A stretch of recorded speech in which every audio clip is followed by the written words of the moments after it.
민수기, 특히 19장에서 21장까지 보면요. 와, 진짜 숨 막히는 이야기들만 나오는 것 같죠? 실패하고, 반역하고, 죽고. 그런데 만약 이 캄캄한 이야기 속에 사실은 엄청난 생명의 메시지가 숨겨져 있다면 어떨까요? 네, 오늘 우리가 함께 살펴볼 내용은 바로 조덕금 목사님의 아주 흥미로운 해석인데요. 그냥 눈에 보이는 사건들 너머에 이 본문이 얼마나 정교한 구조 속에 놀라운 메시지를 품고 있는지 같이 한번 발견해 보려고 합니다. 생각해 보세요. 미리암이랑 아론, 그러니까 출애굽의 영웅들이잖아요. 이 사람들이 다 죽고 백성들은 뭐 맨날 불평만 하고 결국엔 불뱀에 물려서 막 죽어나가고 정말 답이 없어 보이죠? 근데 이게 과연 그냥 망했다는 이야기일까요? 아니면 이 모든 죽음이 실은 새로운 시작을 위한 거대한 설계도의 일부였을까요? 자, 이 미스터리를 풀 열쇠가 아주 뜻밖의 곳에 있습니다. 바로 이 본문 자체에 숨겨진 문학적인 구조에 있다는 거죠. 고대 작가들이 진짜 하고 싶은 말을 강조하기 위해 즐겨 쓰던 기법이에요. 그게 뭐냐면요. 바로 교차 대구 구조. 영어로는 키아즘이라고 하는 건데요. 이게 좀 어렵게 들릴 수 있는데 사실 원리는 간단해요. A, B를 얘기했으면 그 다음엔 거울처럼 B, A 순서로 다시 반복하는 거예요. 그럼 자연스럽게 뭐가 제일 중요해질까요? 네, 바로 정중앙에 있는 내용이죠. 작가가 진짜 하고 싶은 말은 바로 거기에 숨겨둔 겁니다. 자, 이걸 그림으로 보면 딱 이해가 돼요.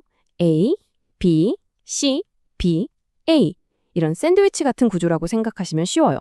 맨 바깥에 있는 A랑 A가 서로 짝꿍이고 그 안쪽에 B랑 B가 또 짝꿍인 거죠.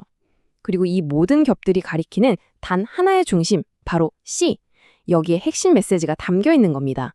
자, 그럼 지금부터 조덕근 목사님의 분석을 따라서 민수기 19장에서 21장이 이 구조랑 얼마나 기가 막히게 딱 들어맞는지 겉에서부터 한꺼풀씩 벗겨내 보겠습니다.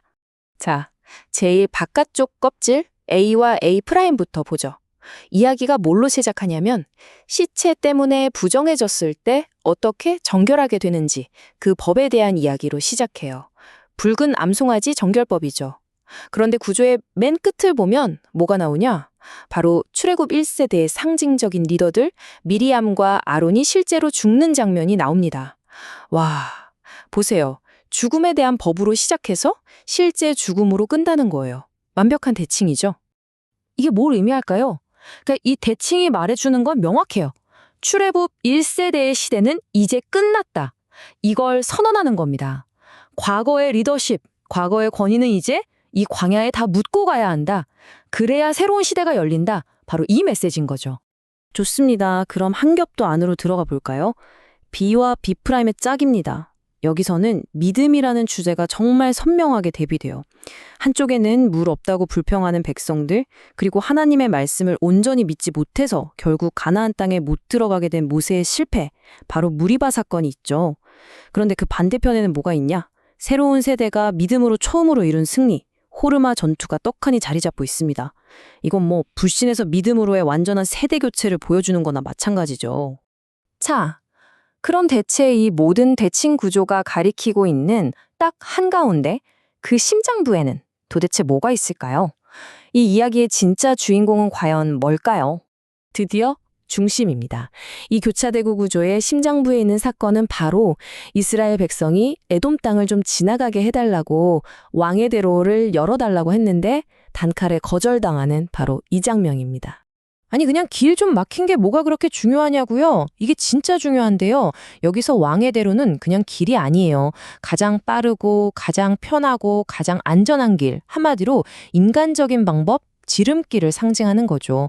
그런데 이 길이 딱 막혀버렸다는 건 너희의 여정은 인간의 꽤나 쉬운 길로 가는 게 아니야 라는 하나님의 강력한 메시지인 겁니다.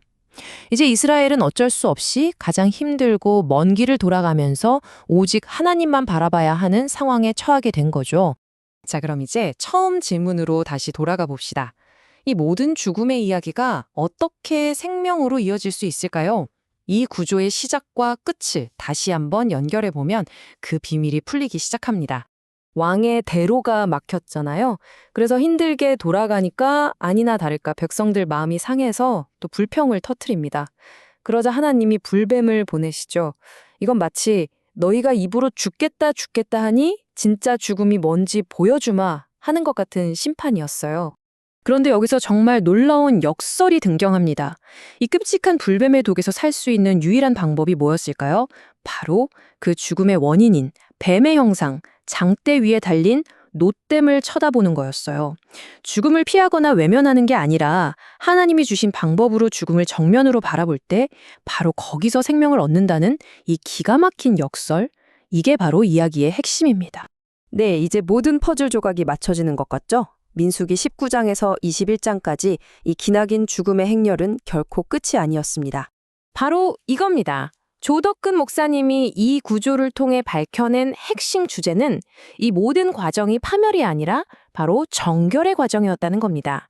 정화시키는 과정이었던 거죠.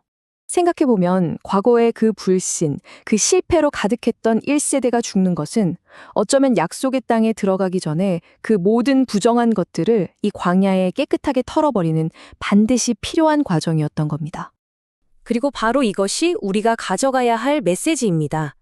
그 암울한 죽음이 있던 바로 그 자리에 이제는 노뱀을 바라보고 살아난 새로운 세대가 서게 된 거죠. 가장 편한 길, 왕의 대로가 막혔던 그 절망의 순간이 역설적이게도 죽음을 통과해 진짜 생명으로 나아가는 하나님의 새로운 역사의 시작점이 된 겁니다. 결국 이 이야기는 오늘 우리에게도 똑같은 질문을 던지는 것 같아요. 여러분 인생의 광야, 모든 길이 다 막힌 것 같고 가장 힘들다고 느끼는 바로 그곳. 그곳은 모든 게 끝나는 죽음의 장소인가요? 아니면 낡은 나를 깨끗하게 하고 새로운 나를 빚어가시는 거룩한 생명의 장소인가요?